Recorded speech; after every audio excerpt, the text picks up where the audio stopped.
Hi, சூப்பராக ஒரு பெலாக்கொட்டை வறுவல் பண்ணியிருக்கேங்க. டேஸ்ட்டு அல்டிமேட்டுங்க. கண்டிப்பாக ஒரு தடவை இந்த மாதிரி பண்ணி பார்த்தீங்கன்னா விடவே மாட்டீங்க. எப்போ பெலாக்கொட்டை வாங்கினாலும் இதே மாதிரியே செஞ்சு பார்ப்பீங்க. வாங்க எப்படி செய்யுதுன்னு பார்க்கலாம். பெலாக்கொட்டையை நான் வாங்கி இந்த மாதிரி சைஸில் கட் பண்ணி அந்த மேலே இருக்கிற தோலையும் கட் பண்ணி எடுத்துக்கிட்டேன். கட் பண்ணி எடுத்துகிட்டு ஒரு 3 விசில் விட்டு இறக்கிடுங்க. கொஞ்சமாக ஒரு வாணலில் எண்ணெய் விட்டுக்குங்க. சோம்பு தட்டி போட்டுக்குங்க. கொஞ்சமாக கடுகு சேர்த்துக்குங்க. கூடவே ஒரு 10 சாம்பார் வெங்காயமும் ஒரு 4 பூண்டையும் தட்டி சேர்த்துக்குங்க. அதுதான் நல்லா வாசமாகவும் இருக்கும்.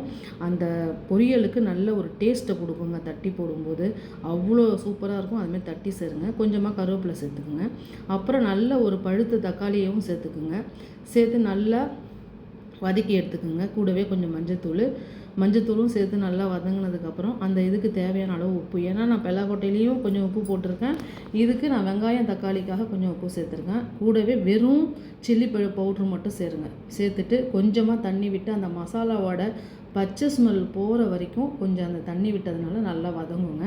அதுக்கப்புறம் நம்ம வேக வச்ச பெலாக்கொட்டையை அது கூட சேர்த்து லோ ஃப்ளேமில் கொஞ்சமாக, உங்களுக்கு கிரேவி பக்குவத்தில் வேணும்னா கொஞ்சம் தண்ணி விட்டுக்குங்க. வேணான்னு சொல்லிட்டிங்கன்னா அப்படியே லோ ஃப்ளேமில் வச்சுட்டு அப்படியே மூடி போட்டு வேக வச்சு நல்லா வறுத்து எடுத்திங்கன்னா சாப்பிட்றதுக்கு அல்டிமேட்டாக இருக்குங்க.